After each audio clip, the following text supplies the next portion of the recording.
할렐루야. 오늘도 하나님의 참사랑이 우리와 우리의 심령 가운데 임하게 될 줄로 믿습니다. 이 시간 말씀을 받겠습니다.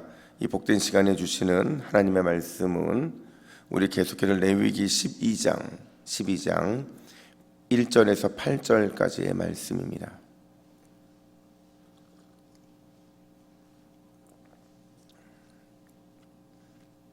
구약성경 162면 레위기 12장 1절에서 8절까지의 말씀, 하나님의 풍성하신 긍휼이라는 제목으로 오늘 말씀을 받겠습니다. 우리 1절부터 8절까지 교독합니다. 여호와께서 모세에게 말씀하여 이르시되 이스라엘 자손에게 말하여 이르라.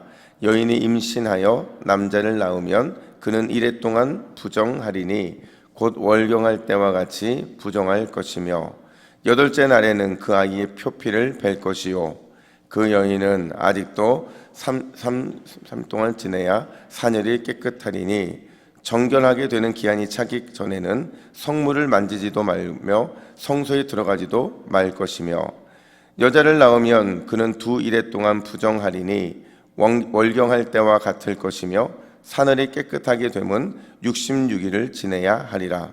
아들이나 딸이나 정결하게 되는 기한이 차면 그 여인은 번제를 위하여 1년 된 어린 양을 가져오고 속죄제를 위하여 집비둘기 새끼나 산비둘기를 회막문 제사장에게 가져올 것이요 제사장은 그것을 여호와 앞에 드려서 그 여인을 위하여 속죄할지니 그리하면 사늘이 깨끗하리라.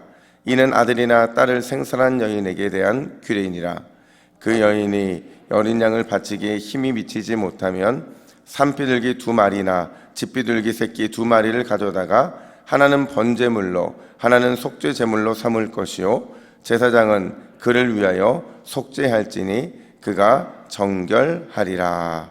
아멘. 여러분, 출산할 때 언제가 가장 힘든 시간인가요? 저는 아이를 안 낳아봐서 잘 모르겠지만 새 아이를 낳다 보니까 아마 이 출산을 정확한 시간은 모르겠지만 출산하기 얼마 전에 그 시간대가 아마 가장 힘든 시간이 아닐까 생각이 돼요. 전문가들에 의하면요, 출산 10분 전이 가장 극심한 고통의 때라고 하더라고요. 그래서 이 너무 고통이 심하니까 엄마도 포기하고 싶은 마음이 들고 또 아이도 동일한 마음이 든다, 이렇게 말을 하더라고요. 이런 중요한 건요, 이렇게 출산의 고통이 최고조에 달았을 때 그때가 바로 해산이 가장 가까운 때라는 겁니다. 그 고통의 10분만 잘 넘기면 새로운 생명이 탄생하고 또 새로운 희망의 문이 열리기 때문에 그런 의미에서 이 고통의 기간은 굉장히 중요하다라는 거예요. 여러분, 오늘은 저희가 출산과 부정에 대한 부분들을 살펴볼 텐데요, 이 출산과 부정 관련된 내용들을 접하면서 2가지 의문이 들었어요. 첫 번째는 뭐냐? 우리 2절 말씀을 같이 읽어보겠습니다. 2절입니다. 시작. 이스라엘 자손에게 말하여 이르라. 여인이 임신하여 남자를 낳으면 그는 이레 동안 부정하리니 곧 월경할 때와 같이 부정할 것이며. 아멘. 분명히 출산은 이 축복된 순간이잖아요. 하나님께서도 우리에게 가장 먼저 주신 말씀 중에 하나가 뭐냐면 생육하고 번성하고 땅에 충만하라는 거잖아요. 근데 왜 출산이라는 이 축복된 시간을 가리켜서 오늘 2절 말씀은 부정하다 이렇게 말을 하는 걸까? 이게 첫 번째 의문이고요. 2번째 의문은 5절에 있어요. 우리 5절 말씀도 같이 한번 읽어볼까요? 시작. 여자를 낳으면 그는 2일 동안 부정하리니 월경할 때와 같을 것이며 사늘이 깨끗하게 되면 66일을 지내야 하리라. 아멘. 앞선 2절과 4절에 보면 남아를 출산하는 경우에는 며칠이 부정하냐? 7일이 부정해요. 그리고 나서 정결하기까지 며칠이 더 걸려요? 33일이 걸립니다. 근데 방금 읽은 5절 말씀에 보면 여자아이를 출산했을 경우에는요 14일 동안 부정합니다. 그리고 온전히 정결하기 전까지는 며칠을 더 기다려야 돼요? 66일을 더 지내야 된다는 거죠. 여러분, 과연 이걸 어떻게 이해해야 될까? 왜 이런 차별이 성경에 등장하는 걸까? 오늘 이 2가지 질문에 대해서 본문은 2가지 답을 제시해 주고 있는데, 첫 번째가 뭐냐? 출산을 위한 부정은요, 우리를 향한 하나님의 배려이고 긍휼의 풍성하심을 보여준다라는 사실을 우리는 기억을 해요. 여러분, 법적으로 따지면, 율법에 의하면 출산이 부정한 게 맞아요, 틀려요? 맞아요. 왜 출산이 부정할까요? 왜냐하면 피를 흘리잖아요. 피를 흘리니까 부정한 게 맞는데, 근데 문제는 뭐냐면 이 부정이 우리가 알고 있는 그 부정이 아니라는 거예요. 왜냐하면 보통 부정은 어떻게 걸리느냐, 부정한 것을 접촉하거나 아니면 죄를 범했을 때 그 부정이 생기게 되는데, 이거는 그런 죄의 문제나 접촉의 문제가 아니라는 거예요. 그럼 어떤 부정이냐? 생명을 탄생시키기 위한 부정이라는 겁니다. 따라서 이 부정으로 인한 격리되고 또 접촉이 금지되는 것은 철저하게 하나님의 사랑의 배려라는 관점으로 우리는 이해를 해야 된다는 거예요. 자, 그 관점으로 본문을 다시 보시면, 출산했어요, 여러분. 그리고 출산으로 인해서 일정한 기간 이 부정한 상태로 격리되고 또 접촉이 금지됩니다. 이렇게 부정하게 됐으니까, 격리됐으니까 이제 이 여인에게 어떤 일이 발생하게 되느냐? 이 여인은요, 출산 직후에 여인 이 모든 일들로부터 의무적으로 이 격리되게 된다는 거예요. 그러니까 뭐냐면 여인이 해야 되는 모든 일로부터 자유하게 되는 이런 일이 발생하게 된다는 겁니다. 아이를 양육하고 또 자기를 돌보면서 혼자 보낼 수 있는, 유대인 여인이 혼자 보낼 수 있는 유일한 시간을 이렇게 보내게 된다는 거예요. 그렇게 함으로 인해서 당시 다른 이방 여인들은 그러지 않았거든요. 그 이방 여인들이 경험하지 못한 특별한 쉼과 회복을요, 기간적으로 그들에게 보장받게 되는 그런 사건이 발생하게 되는 겁니다. 결국 여러분, 이 출산으로 인한 정결 기간은요, 산모와 아이를 안전하게 보호하시려는 하나님의 특별한 사랑, 그 특별한 배려가 이 속에 담겨져 있는 거예요. 이걸 한번 여아를 출산했을 때로 한번 대입해 보세요. 여러분, 보통 그 당시에는 남아 선호 사상이 있다 보니까 남아를 출산했을 때보다 여자를 출산했을 때 훨씬 더 많은 이런 혜택을 받지 못했어요. 많은 사람들에게 의해서 오히려 여자를 출산했던 것 때문에 이상한 시선과 좋지 못한 이런 마음을 갖게 될 때가 많이 했는데, 그런 출산의 때에 남아를 출산할 때보다 몇 배의 부정의 기간을 갖습니까? 딱 2배예요. 그러니까 딱 40일을 더 그들은 쉬게 되어 있는데, 이것도 똑같은 거라는 거죠. 개인적으로 속상하고 공동체로부터도 우대받지 못하는 그런 상황 속에서 그들은 출산 이후에 여아 출산으로 인한 이 상실한 마음들, 속상한 마음들, 이 기간들을 충분히 회복할 수 있는 배려를 누구한테 받은 거예요? 하나님께로도 받게 된 거라는 겁니다. 그렇게 함으로 인해서 낙심한 산모가 위로받고, 비록 그렇다 할지라도 그 마음으로 하나님의 충분한 위로를 받을 수 있는 귀한 시간이 바로 이렇게 2배나 주어지게 된다라는 거예요. 여러분, 이걸 우리의 삶에 어떻게 적용할 수 있느냐?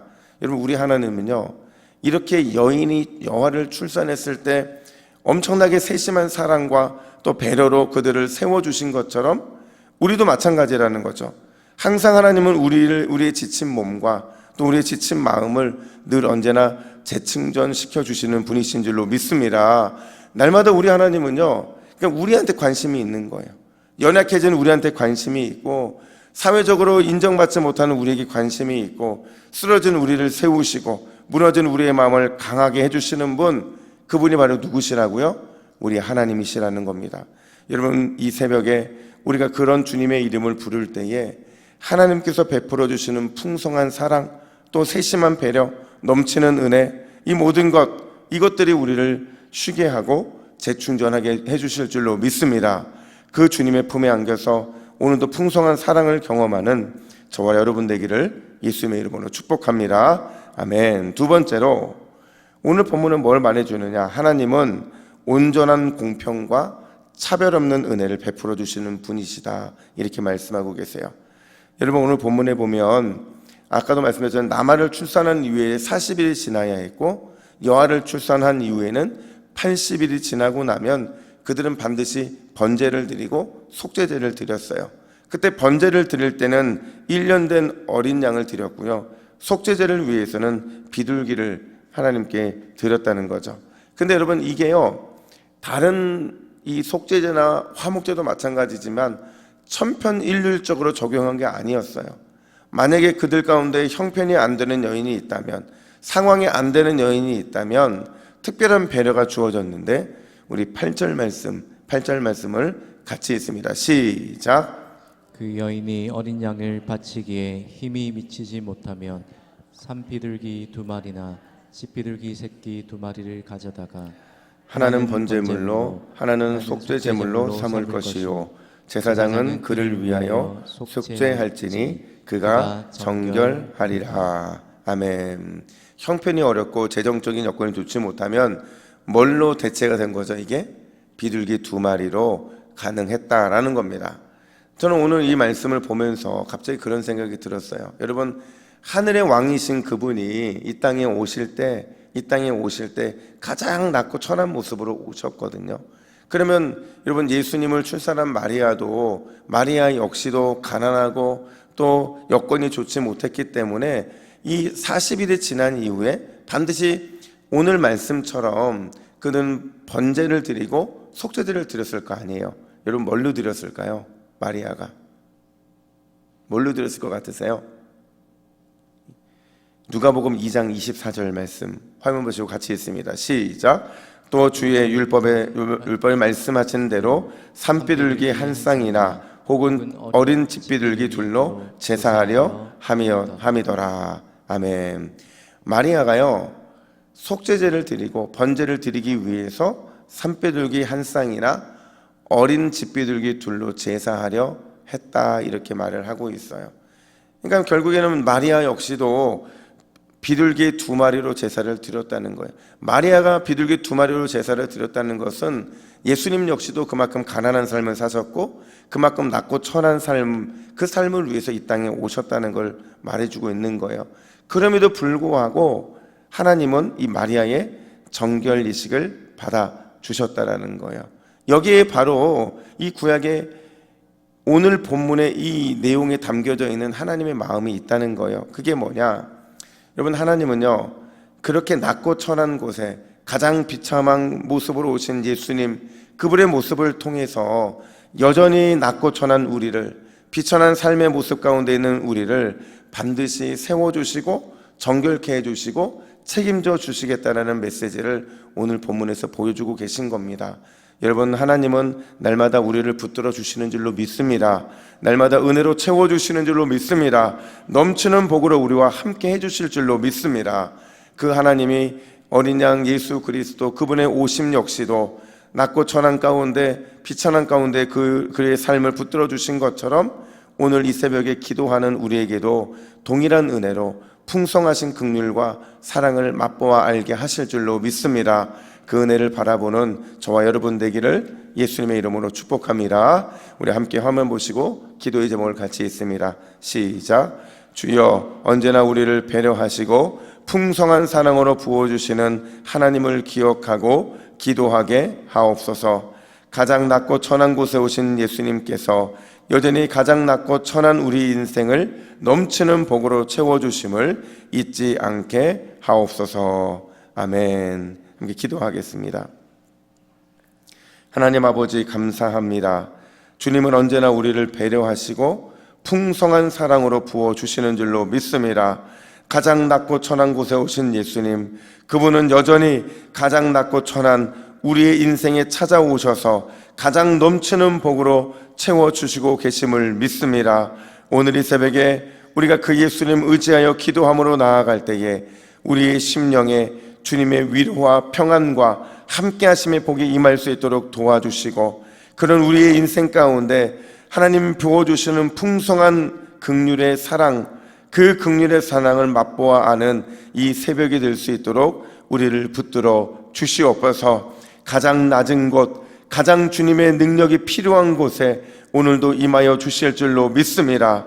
그런 우리의 삶을 통하여 주님의 놀라운 은혜가 경험되어질 수 있도록 인도하여 주시옵소서. 감사드리며 예수님의 이름으로 기도하옵나이다. 아멘.